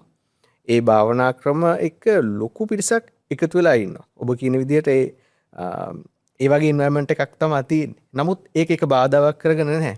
නමුත් දැන් වර්තමානයේ අපේ වැඩි පිරිසක් උත්සාහ කරන්නේ දම්පින් කරන්න, දන් දෙන්න. ඕක තමයි ලොකුවට මම හිතන්නේ වෙසක් කාලයටත් දන්සලක් දෙන එක තමයි ලොකුම වැඩේ. නමුත් බුදුන් වහන්සේ කියා දුන්න මාර්ගයේ ඔවුන් ගමන් කරන්නේ නැහැ. මම හිතන්නේ දන්පින් වලට විතරක් ඒගොල්ලෝ අවධානය යොමු කරන්නේ. දැන් ඒ වගේ දැන් අපේ මිනිස්සු භික්ෂුන් වහන්සේලාගේ පවා දොස් තමා නිතරම බලන්නේ. නමුත් ඒගොල්ලෝ ප්‍රතිපත්තියක් රකින්න බවක් පේන්නේ නැහැ. ඔය කාරණාත් එක්ක අපේ මිනිස්සුන්ට මොන හරි දෙයක් වැරදිලා තියෙනවද? ලංකාවේ මිනිස්සු මුලින්දම වරද්දගෙන තියෙනවා. වරද්දගෙන තියෙනවා කියලා කියන්නේ අර මං කියවනේ ලෝකේ ඉන්න තේරවාදී රටවල් වලින් අන්තමවාදී තේරවාදයේ තියෙන ලංකාවේ කියලා කියන්නේ මේ මම හේතුව මේ කියන්නේ මේ වර්තමානයේ ගැන මම කියන්නේ වර්තමාන කාලය ගැන අන්තවාදීම තේරවාදී පිරිසක් ඉන්නේ ලංකාවේ. ඒකට හේතුව තමයි අපේ මිනිස්සු හරි කුහකයි. කුහකයි කියලා කියන්නේ ලංකාවේ ඉන්න බෞද්ධයා දැන් ආධ්‍යාත්මික මිනිස්සයාට ඇවිල්ලා කවදාකවත් වෙනත් ආගම් වලට ගරහන්නේ නැහැ. වෙනත් ආගමික දේශකයාණන් වහන්සේලාට ආගමික ශාස්ත්‍රූවරයාණන් වහන්සේලාට ගරහන්නේ නැහැ. බනින්නේ නැහැ. එහෙම කරන්නේ නැහැ. එතකොට දැන් බලන්නකෝ වැඩිම පිරිසක් වෙන ආගම් වලට බයින්නේ ඕක උඹලා ආගම වැඩක් නැහැ මේකයි කියලා. දැන් මම මේ බෞද්ධයෙක් විදියට කියන්නේ. තේරවාදී බෞද්ධයෙක් විදියට. උඹලා ආගම වැඩක් නැහැ අරකයි මේකයි කියලා පහත් කරන්නේ කවුද වැඩිපුරම? මේ මහා ජාතියනේ. මහා ජාතිය කියන්නේ මේ බෞද්ධ ජාතිය. එතකොට අර ත්‍රිපිටකේ කොපි පේස්ට් කරගෙන ඉන්නවා. ඔළුවේ කොපි පේස්ට් කරගෙන ඉන්නවා. හැබැයි අර බුදුරජාණන් වහන්සේ කිව්වා වගේ විදර්ශනාව ගැඹුරු නැහැ. ඒ කියන්නේ ඔකට හේතුව තමයි දැන් මේ ත්‍රිපිටකයේ තියෙනනේ 84000 ධර්මස්කන්ධය. නේ? මේ 84000 ධර්මස්කන්ධය කියලා කියන්නේ කමඨහන් 84000. නැත්තම් මේ 84000ම කටපාඩම් කරගෙන ඉන්න කියන එක නෙමෙයි. ඒ කියන්නේ තේරවාදී බුදුදහමේ හරි සරලයි. ඒ කියන්නේ කිහිපයයි තියෙන්නේ. අතේ ඇඟිලි පහක් වගේ හරි ඉගැන්වීම් පොඩ්ඩයි තියෙන්නේ. මේක 84000ක් ඔබලා හරි බර කරලා තියෙන්නේ. ඒකයි මේ මිනිස්සුන්ට මේක අවබෝධ වෙනවා හරි අඩු. එතකොට මේකේ තියෙන්නේ චතුරාර්ය සත්‍ය, ආර්ය අෂ්ටාංගික මාර්ගය, සතර සටිපට්ඨානය, පටිච්ච සමුප්පාදය වගේ මෙන්න මේ කිහිපයයි. හරි කුඩා ටිකක් තියෙන්නේ. මේ අනිත්‍ය දුක්ඛ අනාත්ම කියන මේක අවබෝධ කරගන්න රාග ద్వේෂ මෝහ ප්‍රහේණය කරන්න හරි සරල චුට්ටක් තියෙන්නේ. මේක මේ 84000ක්ම අපේ මිනිස්සු නොදන්න පාලියකින් සංස්කෘත වචනයකින් දත්මිටි කාගෙන කටපාඩම් කරනවා. තාම මේ කතා කරන භාෂාවෙන් ත්‍රිපිටකයක් කියවිලා නැහැනේ. ඕකනේ ගැටලුව. කතා කරන භාෂාවෙන් සරල භාෂාවෙන් ත්‍රිපිටකයක් ලියවුණා නම් අපේ මිනිස්සු මීට වැඩි ඉහළ තලයක ඉන්නවා. දැන් හොඳම උදාහරණය තමයි මේ අපි ඉංග්‍රීසි වලින් ට්‍රාන්ස්ලේට් කරපු ත්‍රිපිටකය බලන්නකෝ. ඒක හරි සරලයි. දැන් ඒගොල්ලොන්ගේ භාෂාවේ ලොකු ලොකු වචන නැහැනේ. බැරෑරුම් වචන නැහැ. ඒ කියන්නේ එක වචනයක් තමයි වචනාර්ථ ගොඩ කර තියෙන්නේ. අපේ ගත්තොත් එහෙම අපි අම්මා කිව්වොත් අම්මටම කොච්චර වචන තියෙනවද? අම්මා කියයි, මව කියයි, මව්තුමිය කියයි, මාතා කියයි වචන ගොඩක් නේ. හරි බරයි. මේ භාෂාව හරි බරයි. ඒ කියන්නේ හැම අකුරකටම හැම ශබ්දයකටම වචනයක් තියෙනවා. මේ සිංහල හොඩිය බයන්න ගත්තොත් එහෙම බ ඒක නිකන් මහ ප්‍රාණ විදිහට බේස් එකත් එක්ක එන හඬකුත් එකෝ වෙන හඬකුත් වචනයක් දීලා තිනවා. මේක අනුරාධපුර යුගයේ පොළොන්නරු යුගයේනේ මේක ඇඩ්වාන්ස් වෙන්නේ භාෂාව. පොළොන්නරු යුගයේ මේක නිශ්ශංක මල්ල රජතුමාගේ කාලේ වගේ වෙනකොට මේ අකුරු රවුම් වෙනවා. රවුම් වෙලා හැඩ වෙලා මේක ඇඩ්වාන්ස් වෙනවා. ඇඩ්වාන්ස් වෙනකොට පඬිතියොත් වැඩි වෙනවා. ඇයි භාෂාව ඇඩ්වාන්ස් නේ. පඬිතියොත් වැඩි. එතකොට මේකට ත්‍රිපිටකය ගත්තොත් ඒ කියන්නේ ඇත්තටම ත්‍රිපිටකයේ මාගදී කියන්නේ බුදුදහම මාගදී භාෂාවෙන් නේ තියෙන්නේ. මාගදී භාෂාවෙන් මම දන්න විදිහට මාගදී භාෂාවට වචන අකුරු නැහැ. එතකොට මේක පාලි සංස්කෘත ඒ කියන්නේ සිංහල වචනෙන් ලියන්න සිද්ධ වෙනවා. එතකොට ලියනකොට මේක ලියන්නේ වැඩ දාලා එන්න මහ ප්‍රාණ කෑලි දාලා ඒ කාලේ ඉන්න මිනිස්සු හරි මහ ප්‍රාණිකයි බහුශ්‍රතයි. ඒ මිනිස්සුන්ට ගැළපෙන විදිහට ලියනවා. හැබැයි දංකාරේ ඉන්න මිනිස්සුන්ට ඕක තේරෙන්නේ නැහනේ. ඇත්ත කතාව මේ බහුශ්‍රත වචන තේරෙන්නේ මේක මේ සරලව ලිව්වොත් ඒ කියන්නේ මේ අපි කියමුකෝ ත්‍රිපිටකය කියනොත් මේ අපි එදිනෙදා කතා කරන භාෂාවෙන් ලිව්වොත් ඕක හරි සරලයිනේ. එතකොට ගොඩක් කට්ටිය තේරුම් ගනි. නේ? එතකොට විඥානය කියන එකට අපි හිතුවොත් එහෙම සාමාන්‍ය මිනිස්සෙකුට මේක විඥානය කියන එක නිකන් හાર્ඩ් ඩ්‍රයිව් එකක් වගේ කියන තේරුම් කරන්න තරම් සරල වෙනවා නම් මිනිස්සුන්ට මේක අවබෝධ කරගන්න හරි පැහැදිලි. නැත්තම් මේක පංච උපාදානස්කන්ධයට දාලා කෑලි කඩලා බහුශ්‍රත වචනෙන් කියන්න ගියාම මේක තේරෙන්නේ. කාලයට සාපේක්ෂව වෙනස් වෙනවා. සහ ධර්මයේ සාපේක්ෂව ධර්මයේ තියෙන මූලික හරය පවත්වාගෙන කාලීන රූපව මේක වෙනස් වෙන්න ඕන. මේක දැන් වෙනස් වෙලා නැති ප්‍රශ්නයක් නේ තියෙන්නේ. ඒ කියන්නේ මෙතන අපේ මිනිස්සු අල්ලගෙන ඉන්නවත් ඇති නෑ මේක වෙනස් වෙන්න ඕනේ නෑ. නිකන් හරි කවුරු හරි කෙනෙක් අමු භාෂාවෙන් දෙයක් කිව්වොත් එහෙම අර සරකානි බීලා බේබද්දෙක් මේ එතකොට සන්තත්ති මේ ගන්න අපි කියලමිකොත් ආතල් ගත්ත මාර්ගඵලලාභියෙක් කියලා කිව්වොත් මිනිස්සුන්ට අමු වචනේ හරි අමාරුයිනේ. ඒක එතන හැදිලා නැහැ. ඒ මනස ඒ ලෙවල් එක අපේ මිනිස්සු නැහැ තාම. හැබැයි මේ අපේ මිනිස්සු නැති වුණාට ලෝකේ ඉන්න ගොඩක් තේරවාදීෝ මේ තැන ඉන්නවා. ඒ කියන්නේ සංගායනා කරන්න නිතරම කියවන්න, ඒ කියන්නේ ගාතාවක් වුණත් පිටිතක් වුණත් ඒකේ හරය අවබෝධ කරගන්න උත්සාහ කරන්නේ නැහැ, හොයන්නෙත් නැහැ. ඒ කියන්නේ ඕක වෙලා තියෙන්නේ මේ මිනිස්සුන්ට දැන් භාෂාව පිරිහෙනවානේ. වාණිජකරණයත් එක්ක මේ භාෂාව කියන එක පිරිහෙනවා. පිරිහෙනකොට මිනිස්සුන්ට තියෙන සංස්කෘත ගති, බහුශ්‍රත ගති නැති වෙනවා. සරල වෙනවා. එතකොට ඒකටත් එක්ක ඒක වෙනස් වෙන්න ඕන. දැන් මේ රජ කාලේ වගේ මිනිස්සු ඇඳගෙන නැහැනේ. ඇඳුම් උනත් හරි සරලයිනේ. ඒ වගේ භාෂාවත් සරල වෙනවා. එතකොට තියෙන අර බුදුදහම පවා සරල වෙනවා නම් සරල භාෂාවෙන් වර්තමාන භාෂාවෙන් නැවත ත්‍රිපිටකයක් ග්‍රන්ථාරූඪ වෙනවා නම් ඒක ගොඩක් හොඳයි. හරි දෙයක් වෙනවද? අපි කිමුකෝ ධර්ම සංගායනාවක් මම නම් හිතන්නේ නැහැ දැන් මේ ධර්ම සංගායන මේකට යන්න මේ මාර්ගඵලලාභී මේ සංඝයා වහන්සේලා ඉඳීවි කියලා මම නම් හිතන්නේ නැහැ. මොකද ඔබ කියන්නේ ලංකාව තුලද ලෝකේ කොහෙවත්? ඔව් ලංකාව තුල ධර්ම සංගායනාවක් යනවා නම් මේ වෙලා තියෙන විපත්තියත් එක්ක බලද්දි මම හිතන්නේ මේ අපිට කියන්නත් බෑ රහතන් වහන්සේලා කියලා. ඉතින් ඇත්තටම කියන්න බෑනේ. දැන් මම කියන චරිතය නිර්වාණය අවබෝධ කරගෙන නැහැනේ. එතකොට මම අද නිර්වාණය ගැන මට පොතේ තියෙන දේ කියන්න පුළුවන්. හොඳේ. මෙහෙමයි නිවන කියන්නේ මෙහෙමයි කියන්න පුළුවන්. හැබැයි කවදාකවත් මම නිවන් අවබෝධ කරගෙන නැහැනේ. මා තුලත් රාග ద్వේෂ මොහ යම් තාක් දුරකට තියෙනවා. එතකොට ඒ රාග ద్వේෂ මොහ තියාගෙන මම නිවනක් ගැන කියන්න ගිහිල්ලා හෙට මම සත්‍ය වශයෙන්ම නිවන අවබෝධ කරගත්තොත් මම අද කියලා තියෙන බොරුවක්නේ. ඒකින්ද අර බුදුහාමුදුරුවෝ කියනවා වගේ හැම වෙලේම මධ්‍යම ප්‍රතිපදාවේ ඉන්න කියනවා වගේ ඔය ත්‍රිපිටකය ගැන නිවන ගැන මහා ප්‍රාණව සෝෂල් නෙට්වර්ක් වල කතා කරන කවුරුත් නිවන ගැන අවබෝධ කරගෙන නැහැ. සහ රහතන් වහන්සේ කෙනෙක්ව හමු වෙලාවක් නැහැ. මොකද දැන් ওই ගොඩාක් කට්ටිය උපමා දෙනවානේ මේ බුදුදහම ගැන අදහස් දක්වනවානේ. ඉතින් සැබෑ මම නම් හිතන්නේ සැබෑ රහතන් වහන්සේ කෙනෙක් මේ සමාජයට වැදලා නිවන ගැන ධර්මයේ යන දේශනා කරොත් එහෙම මේ මිනිස්සු රාග ద్వේෂ මෝහ පුරෝගත්ත මිනිස්සු ධර්මය ගැන ප්‍රකාශ කරන උන් ටික අනිත් දවසේ රහතන් වහන්සේට ගහලා එලවනවා. මොකද ඔය කවුරුත් හිතන් ඉන්න ධර්මයේ නොවෙන්න පුළුවන්. පොතේ තියෙන ධර්මයේ නොවෙන්න පුළුවන්. හරි? අපි හිතන් ඉන්න ධර්මයේ නිකන් උඩු යටිකුරු වීමක් වෙන්න පුළුවන්. ඒකින්ද ඒ රහතන් වහන්සේ ගහලා එලවන්නත් පුළුවන්. එහෙමන පිරිසක්නේ දැන් ඉන්නේ. වචනයක් වරදින්න බෑ කොසු ඉදල් අරගෙන ඉන්න පිරිසක්නේ ලංකාවේ ඉන්නේ. එච්චරට පල්ලෙහා මට්ටමක.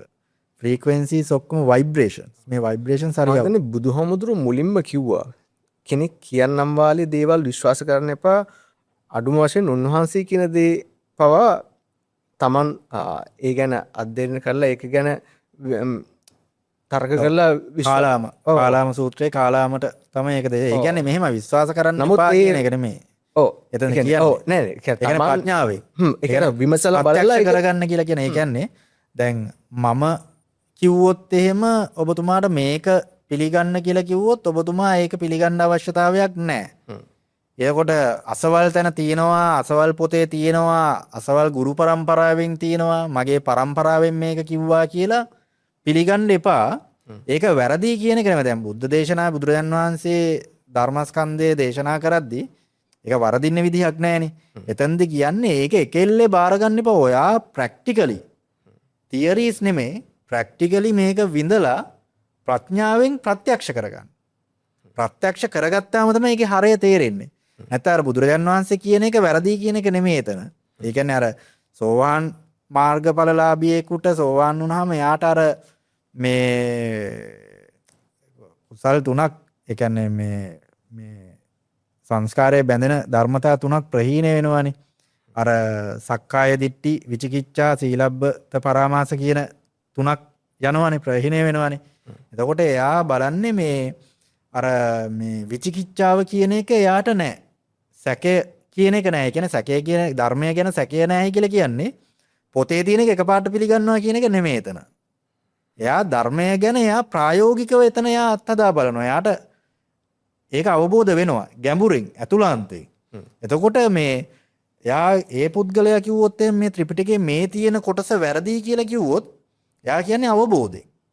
එතකොට ගොඩක් කට්ටිය කියන්න පුළුවන් ආඹ සෝතාපන්න ඵලයකට ඇවිල්ලා නැහැ. උඹට විචිකිච්ඡාව කියන දේ තියෙනවනේ කියලා. නෑ. එයා හරියන්න පුළුවන්. එයා කියන්නේ අවබෝධයෙන්. සෝතාපන්න ඵලයක් ලැබපු කෙනෙක් ධර්මයක් ගැන කියන්නේ අවබෝධයෙන්. ප්‍රත්‍යක්ෂ කරගෙන. එතකොට ඒක විචිකිච්ඡාවේ තියෙන ගැටලුවක් නෙමෙයි. පැහැදිලිනේ? ඔව්. ඒ කියන්නේ දැන් උන්වහන්සේ දේශනා කරපු ධර්මය කටවහරින් තමයි එන්නේ. එතනදිත් යම් වෙනස්කම් වෙන්න පුළුවන්. එතකොට ග්‍රන්ථාරූඪ වෙන්නේ පසු කාලීනව. එතනදිත් භාෂාමය වෙනස් වීම සහ ওই කාරණාත් එක්ක වෙනස් වීමක් වෙන්න පුළුවන්.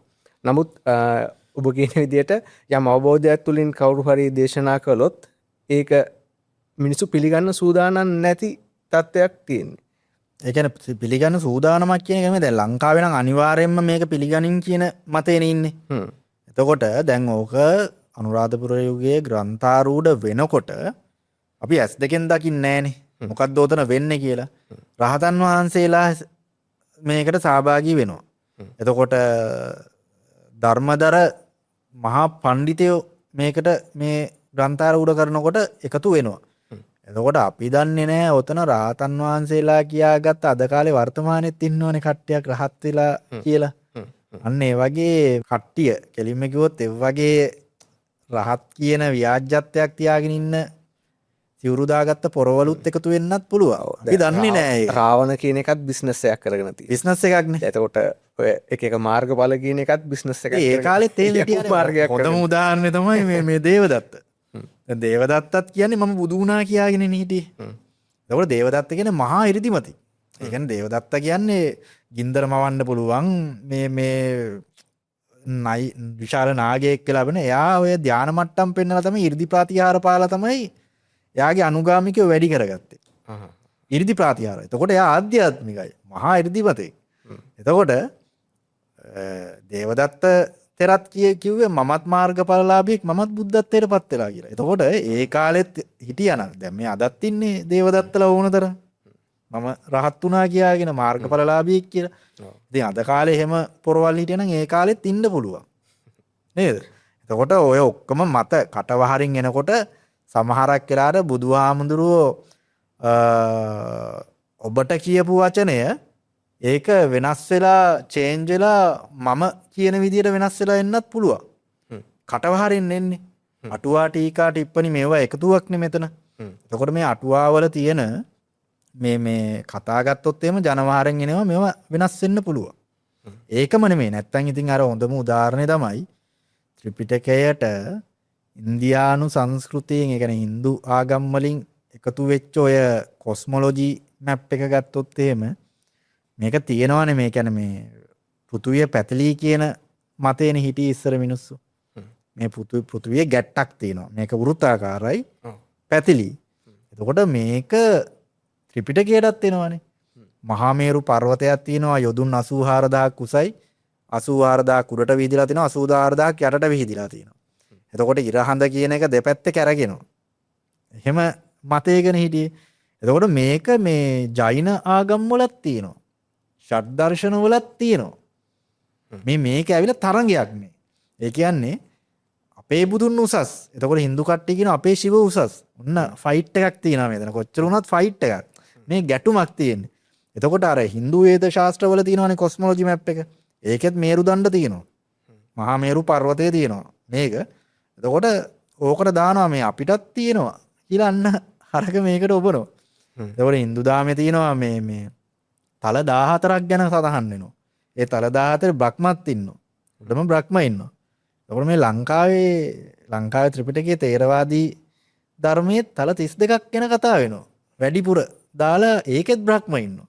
ඔන්න ඔය වගේ අර මං කියන්නේ 84000ක් ධර්මස්කන්ධයේ 84000ම ධර්මයේ නෙමෙයි බුද්ධ ධර්මයේ නෙමෙයි. බුද්ධ ධර්මයේ තියෙන හරි කෙටි ටිකක් තියෙන. අන්න ඒ වගේ මේ ඉන්දියානු සංස්කෘතියෙන් ආපු ධර්මයක් මේකට එබුණා. ඒක තමයි ඇත්ත කතාව. අර මං වගේ කොස්මොලොජි මැප් එක ගත්තොත් එහෙම මේ පෘථුවිය පැතිලී කියන මේක. එතකොට දැන් මේ අද වෙනකොට බොරු වෙලා ඔප්පු වෙලා තියෙනවනේ. පෘථුවිය පැතිලි නෑනේ. නේ? එතකොට මේ ඒක ඔප්පු වෙලා ඉවරයි. එතකොට එහෙම බලන් ගියාම බුදුරජාණන් වහන්සේ දේශනා කරලා තියෙන බොරුවක්ද කියන එකත් ගැටලුවක් දානවනේ කට්ටිය.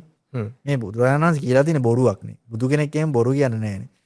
එතකොට මේක කාගේ උමනාවට දෙබුනේ නේ? අර හොඳම උදාහරණය තව උදාහරණයක් තමයි මේ ඔය කුරුණෑගල යුගයේ වගේනේ ඔය මේ මෙව්වා එන්නේ මේ 550 ජාතක කතා.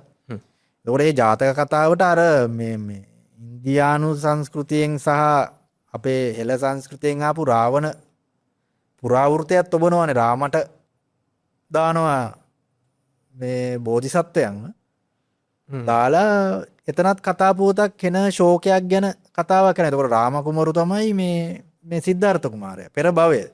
එතකොට දැන් එහෙම බලන් ගියාම අර විෂ්ණු දෙවියන්ගේ දසවන අවතාරයේ අවතාර 10න් මේ බුද්ධ අවතාරය කියන එක නිකම්ම ඔප්පු වෙනවා. අපේ නුගත් මිනිස්සු ඒක දන්නේ නැහැ. නුගත් මිනිස්සු කියන්නේ රාම තමයි මේ බෝධිසත්වය කියලා නෑ.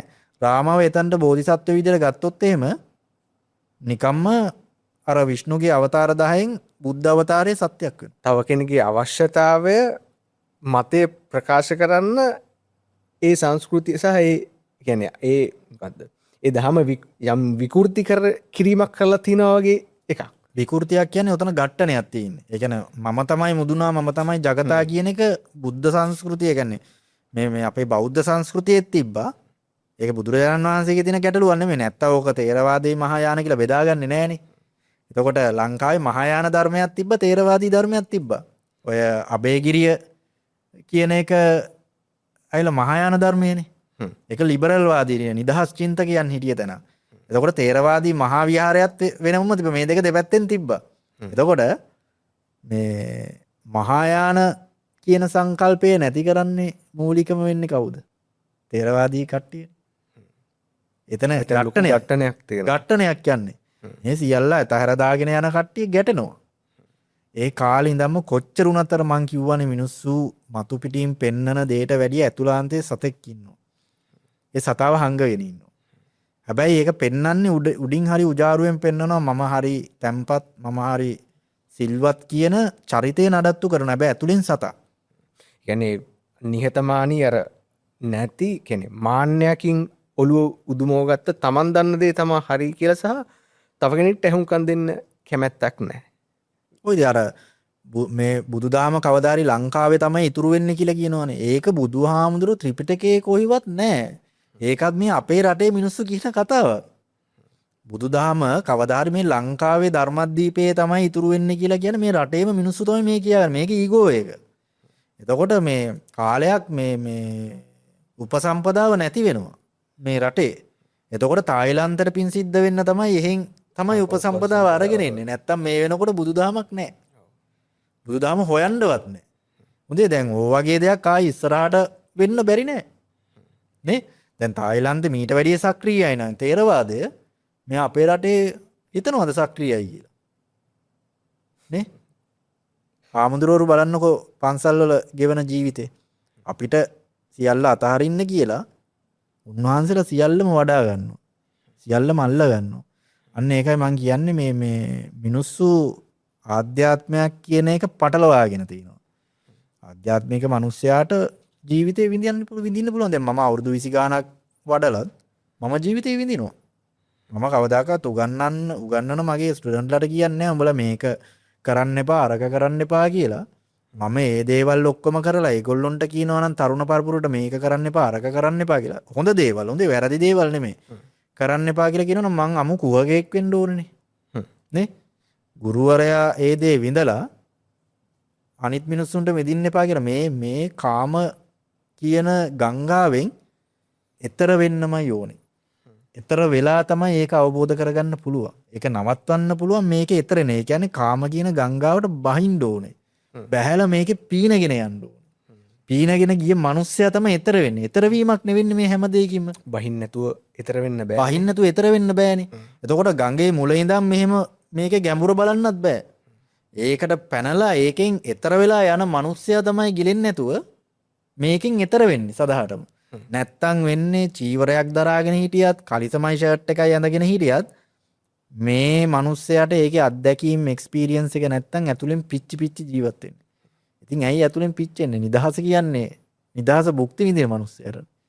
ඇලෙන්නේ නැත්තම් ගැටෙන්නේ නැත්තම් ඒ මිනිස්සයා නිදහසේ කරදරයක් නැත්තම් භුක්ති විඳිනවා නම් ඒක ගැටලුවක් නෑනේ.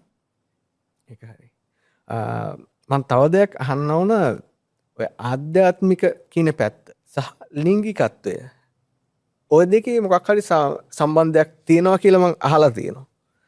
මොකක්ද මේ කතාව? ඔව් මේ ආධ්‍යාත්මය කියන්නේ ඒකනේ. අපි කියමුකෝ භාවනාව. සම්මතයේ ඔය භාවනාවේ එක එක ක්‍රමවේද තියෙනවානේ. ලෞකික ලෝකෝත්තර දෙකක් තියෙනවානේ. එතකොට මේ භාවනාව ගත්තොත් එහෙම ගොඩාක් කට්ටිය හිතාගෙන ඉන්නවා භාවනාව කියලා කියන්නේ ඇස් දෙක වහගෙන ආසනයකම ඉන්න එකක් කියලාමයි හිතාගෙන ඉන්නේ.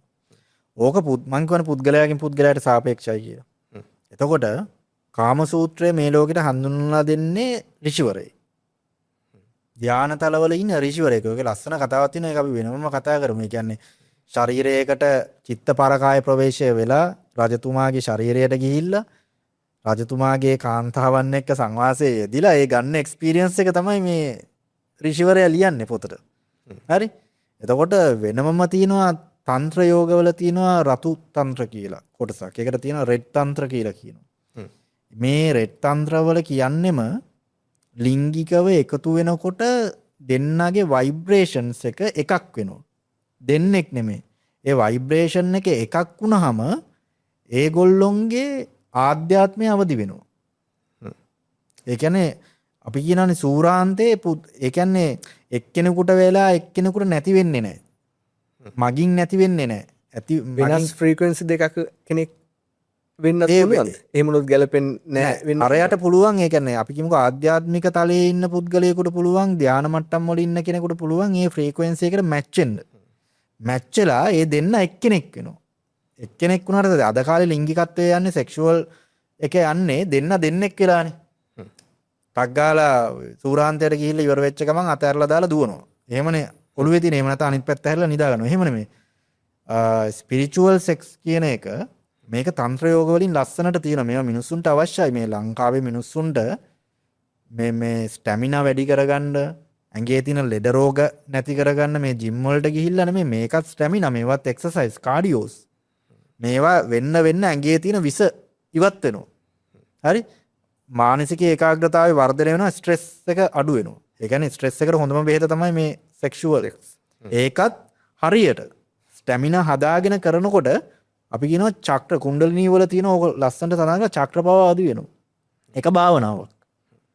සෙක්ස් කියන එක භාවනාවක්. අන්නේ සෙක්ස් ඇත්තටම මේ පවුල් වල සෑහෙන ප්‍රශ්න තියෙනවා.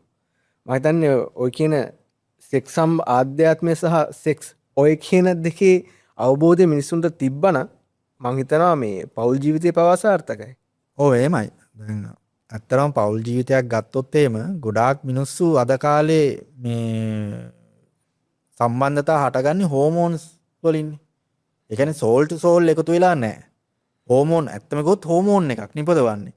පිරිමියාගේ ටෙස්ටෙස්ටරෝන් එක වැඩි වෙනකොට මේ හෝමෝන් එක නිපද වෙනකොට තව කෙනෙක් කෙරෙහි ආදරයක් ඇති වෙනවා. ඒක ආදරයක් විදියට තමයි වෙන්නේ. හැබැයි ඒක සෙක්ෂුවල් හැඟීමක් එක්ක තමයි එන්නේ. එතකොට දෙන්න එකතු වුණාට පස්සේ සෝල් ටු සෝල් නැතුව ෆිසිකලි එකතු වුණාට පස්සේ මේ කාලයක් යනකොට මේ හෝමෝන් එක නිපද වෙන එක නැති වෙනවා. නැති වෙනකොට තමයි දෙන්නට දෙන්න බ්‍රේක් අප් වෙන්නේ. ඒ සම්බන්ධතාවයේ නවත්තලා දාන්නේ. එහෙම නැත්නම් පවුල් ආරවුල් ගිහිල්ලා ඩිවෝස් වෙන තැනට මිනිස්සු එන්නේ ඇත්තම කතාව මේ හෝමෝන් එක නිපදවලා ඉවරයි. එතකොට මේ දෙන්නට දෙන්න ඇට්‍රැක්ෂන් එකක් නැහැ. එක්කෝ එක්කෙනෙක්ගේ හෝමෝන් එක නිපදවන්නේ නැහැ, අනිත් කෙනාට තියෙනවා. එතකොට අරයා ප්‍රතික්ෂේප කරනවා. ඇයි අවබෝධය නැහැනේ. ඉතින් ලංකාවේ ගොඩක් වෙලා තියෙන්නේ ගෑනු පිරිමි ගත්තොත් එහෙම අර දෙන්නට දෙන්න චරිතය හංගගෙන ඉන්නවා. තේරෙනවද? තමාගේ ඇතුළේ ඉන්න ස්වභාවික අරමංකව ස්වභාවික සතා එළියට දාන්න කියලා කියන්නේ. ඒක නිදහස් මිනිස්සෙක්. එතකොට අර මේ ගැහණියක් වුණාම බයයි තමා නිදහසේ හැසිරුණොත් එම පිරිමියා මං ගැන මොනවා විදිහට හිතයිද කියන සැක. සමාජ බිය. එතකොට පිරිමියා ගෑණිට කිව්වොත් මේක මේ විදිහට හැසිරෙන්න ඕනේ කියලා කිව්වොත් එම පිරිමියාට තියෙන සැකයක් ගෑණි මං ගැන වැරදියට හිතයි. ඔය සමාජ බිය. දෙන්න අතර අන්‍යෝන්‍ය අවබෝධය නැහැ. එතකොට මෙතෙන්දී අර තියෙන හෝමෝන් එක නිපද වෙන එක අඩු වෙනවා. අර ස්වභාවික මිනිසා එතන නැහනේ. චරිතයක්නේ නඩත්තු කරන්නේ. එතකොට අර එහෙම නැති වුනහම පෞල් සංස්ථාව බිඳ වැටෙනවා. එතකොට පිරිමියා යනවා වෙන ගෑණියෙක් හොයාගෙන, ගෙදර තව ගෑණියෙක් යනවා තව පිරිමියෙක් හොයාගෙන, ওই දේවල් ඇති වෙන්න ඕන හේතු හින්දා. එතකොට ඒගොල්ලෝ ડિප්‍රෙෂන්ස් තත්ත්වය වැඩි. දැන් මට කවුන්සලින් පාර්ට් එකට ගොඩාක් ඔය පෞල් සම්බන්ධතා ප්‍රශ්න මට කතා කරනවා. මම කවුන්සලින් කරනවා ඒගොල්ලොන්ට. එතකොට ඒකේ මූලිකම ගැටලුව තමයි ওই ලිංගික සම්බන්ධතාවයේ තියෙන ගැටලුව. හරියට ලිංගික සම්බන්ධතාවය පවත්වන්නේ කොහොමද? ලිංගික සම්බන්ධතාවක් කියන්නේ මොකද්ද? ලිංගික ඉරියව්වක් කියන්නේ මොකද්ද කියන එක අපේ මිනිස්සුන්ට හරි කුතුහලයක්. ඒක ලොකු හරි නිකන් ලැජ්ජාවක්, කුණුහරුපයක්. සංස්කෘතියක් කියන එක කාලෙන් කාලෙට වෙනස් වෙන දෙයක් නේ. නමුත් දැන් ලංකාවගේ වර්තමානයේ තුල ඔය දේ අපේ සංස්කෘතිය තුල නවත්තලා තියෙනවා. ඔය ගැන කතා කරන එක අවුලක් වෙලා තියෙනවා. නමුත් දැන් වර්තමානයේදී ඒවා අනපනත් සහ සමහර දේවල් වෙනස් වීම වෙන්න වගේ එකක් පේනවා. මම හිතන්නේ මේ දේවල් වුණොත් හොඳයි. නමුත් මේ මිනිස්සු ඔය සම්බන්ධව දැනුවත් වීම වෙන්නේ මොනවා හරි තියනවද මූලාශ්‍ර සහ කොහොමද මේ මිනිස්සු ඔය ගැටලු විසඳ ගන්න දැනුවත් වීමක් කරගන්න ඕන? මෙහෙමයි. ඒ කියන්නේ මේ දැන් අපි ගොඩාක් ඉතිහාසයට ගියොත් එහෙම සීගිරි කාශ්‍යප රජතුමාගේ කාලයට ගියොත් එහෙම බලන්නකො සීගිරි චිත්‍රවල. සීගිරි චිත්‍ර තියෙන උඩුකය නිරුවත්. එතකොට ඉස්සර කාන්තාවෝ ඉන්නේ තරුණ කට්ටිය අවුරුදු 18 මේ 20 21 22 කාන්තාවෝ ඉන්නේ උඩුකය අරගෙන සුද්දා ලංකාවට එන්න එන්න කලින් කලින් දැකලා ඒ කියන්නේ තියෙනවා. ආභරණ දාගෙන උඩුකය අහලා තියෙනවා හරි ෆොටෝස් එම ඔව් ඇඟපතවල් ෂේප් කරගෙන දැක්කනේ චිත්‍ර ගත්තොත් එimhe ඒ කියන්නේ මොඩල්ස්ලා වගේ ඇඟපතවල් මාර ෂේප් ස්ටැමිනාස් තියෙනවා කාඩියෝස් තියෙනවා උපරිමයි. එතකොට වැඩ කරන්න පුළුවන් හොඳ ලස්සනයි. හැබැයි ඒ දවස්වල මිනිස්සු මහන්සිලා වැඩ කළා. වැඩ කරා. මේ වගේ කාර්යාල වැඩ නෙමෙයිනේ කළේ. එතකොට මේ ඕක එළිය දාගෙන ඉන්නකොට පිරිමි ඇවිල්ලා ගල් ගහන්නවත් අම්මන්ඩිලා ඇවිල්ලා කතන්දර කියන්නවත් ගියේ නෑනේ. පිරිමි ඒවා දැකලා කවි ලිව්වා. ඒ කියන සුන්දරත්වයේ කවි ලිව්වා. මේ එහෙම හිටපු જાතියක් දැන් මේ සුද්දා ඒ විදිහට ඉන්නවා. අපේ මිනිස්සු අර බුරුකාව ඇඳ නොගත්තත් හරිද? බුරුකාවක් හිතින් ඇඳගෙන හිර වෙලා ඉන්නවා. නිදහස් මනසක් නැහැ. අපි මේ එහෙම හිටපු જાතියක් හරි නිදහසේ අර කිලිමික සුද්දෝ වගේ හිටිය જાතියක්. ඒ වගේ ඕපන් මයින්ඩඩ් නිකම් මේ හනමිටි අදහසක් අතේ තියාගෙන හිටියේ නෑ. ඔක්කොම එන්නේ අර නුවර යුගයේ. සුද්ද මේ රට ආක්‍රමණය කරනකොට උන් අපේ දේවල් ටික අරගෙන ගියා කියන්නේ ඕව තමයි අරගත්තේ. අපේ රටේ තිබ්බ සංස්කෘති ටික උන් අරගත්තා. ඒ තියෙන දේවල් ඒ වත්පිළිවෙත් ටික අරගත්තා. අපිට දැම්ම එක එක නීතියක් දැම්මා මේම වහෙන්න ඕනේ අරේම දැනෙන්න ඕනේ කියලා. තාමත් අපි මේ නීතියට කොටු වෙලා ඉන්නේ. දැන් විවාහක දෙන්නෙක් ආපහු ඩිවෝස් වෙනවා නම් ඒකට සෑහෙන කාලයක් යනවා. ඒ කියන්නේ නොගැලපීමක් නිසානේ එතන මම හිතන්නේ මිනිහෙක් කියන්නේ කැමැත්තෙන් වුණත් වින් වෙන්න සෑහෙන කාලයක් යනවා. ඔන්න ඔත් ඉතින් මම හිතනවා මේ ඔය තියෙන නීති සෑහෙන ප්‍රමාණයක් ඔය තත්ත්ව වෙනස් කළාද කියලා. නීති සහ මේ ඔය අපේ රටේ තියෙන මේ ඔය නුවර යුගයේ ඔය ඉන්නවානේ ඔය කවුද ඒගොල්ලොන්ට කියන්නේ කෝරළේ මහත්තුරු එහෙම ඒගොල්ලොන්ගේ උමනාවල් වලටත් ඒගොල්ලොන්ට ඒ දේ විඳලා ඊට අඩු කුලේ ඉන්නේ උන්ට ඒක විඳින්න එපා කියලා තමන්ගේ ආධිපත්‍යය සකසා ගන්නත් නීති රීති ගේනවා නේ. එතකොට ඒ වලටත් නතු වෙලා මේ මිනිස්සු මේ අවබෝධය හීන වෙලා අපේ ජාතිය දැන් ඉන්නේ වෙනමම විකෘති මානසිකත්වයකින්. මම ඒ වලට කියන්නේ විකෘති මානසිකත්වය. එතකොට කාන්තාවක් මේ කොටට ඇඳගෙන හෝ හිරට ඇඳගෙන පන්සලට ආවොත් හාමුදුරුවෝ දෙස් දිවිල් දිනවා. ඕකට හොඳම උදාහරණයක් තියෙනවා මේ නුවර සුද්දෙක් චිත්‍රයක් ඇඳලා තියෙනවා. ඒක අපි ඉස්සරහට ඉදිරිපත් කරන ඒ සුද්දා ඒ දකින්න දේනේ මේ චිත්‍රයට නගන්නේ. ඔව්. එතකොට අර එක්තරා අපි කියනවා ඒගොල්ලොන්ට කියන්නේ මේ ඔය අඩු කුලේ කට්ටිය ඉන්නවනේ උඩුකය එළිය දාගෙන. එහෙම කෙනෙක් පන්සලට යනවා. මේ උඩුකය එළිය දාගෙන. පැත්තකින් හාමුදුරුවෝ ටිකක් ඇඳලා තිනවා ඒක ගණන් ගන්න නැතුව ඔහි ඉන්නවා. එයා දකින්න දේ අඳින්නේ. එතකොට මේ උඩුකය එළිය දාගෙන නුවර දලදා වහන්සේව වඳ පුදා ගන්න යනවා මේ අඩු කුලේ කාන්තාව. එතකොට එළෙව්වද? නෑ එළවන්නේ නෑ. ගිහිල්ලා වැඳලා කරලා ඒකට මල් වට්ටියක් අරගෙන යන්නේ. එයා දකින්න දේ අඳින්නේ. ඇස් දෙකට දකින්න චිත්‍රය තමයි එයා අඳින්නේ. එතකොට මේ අද කාලේ නිකම් මේ සුදු ඇඳුමක් ඇඳන් ඇවිල්ලා ඒක පොඩ්ඩක් හරි ඉර වුණොත් එහෙම ඒකට කෑ ගහනවා හරවලා යවනවා. ඒ ඇවිල්ලා ගැටලුව තින්නේ ඇඳුමේ නෙමෙයි හාමුදුරුවෝ. හිතේ. ඒක දරා ගන්න බැරි ගැටලුව තියෙන්නේ සංයමයක් නැති ඩිසිප්ලින්ස් නැති මිනිස්සුන්ට තමයි හිතේ. ඩිසිප්ලින් කියන එක මේ මතු පිටින් තියෙන්න ඕන දෙයක් නෙමෙයි. හිත ඇතුලේ හට ගන්න ඕනේ දෙයක්. ඒ තමාව පාලනය කරගන්න බැරි පුද්ගලයා තමයි ඕකට කෑ ගහන්නේ. අවමන් කරන්නේ, නිඳා කරන්නේ. මේක නිදහස් රටක්. මේක ආගමික සංස්කෘත වලට හිර වෙච්ච රටක් නෙමෙයි. ඒ නිදහස ඒ කාලේ ඉඳන් රජ කාලේ ඉඳන්ම නිදහස විඳගෙන ආපු හරි සෞන්දර්යාත්මක රටක්. මම කියන්නේ මේ නිදහස තියෙන්න ඕනේ මිනිස්සුන්ට. හොඳයි. අද කතිකාවත අපි මෙතනින් නවත්තුමු. කතා කරන්න හුඟක් දේවල් තියෙනවා. මම හිතන්නේ ඕගොල්ලන්ටත් මේ සම්බන්ධව දැනගන්න මොකක් ප්‍රශ්න ඇති. ප්‍රශ්න කමෙන්ට් කරන්න. ඔයගලගේ අදහස් කමෙන්ට් කරන්න. අපි ඊළඟ වීඩියෝ එකත් අරගෙන ඉක්මනින් එනවා. ඉතින් අපේ channel එක subscribe කරලා තියාගන්න. එහෙනම් හැමෝටම ජය වේවා. අයබෝවන්.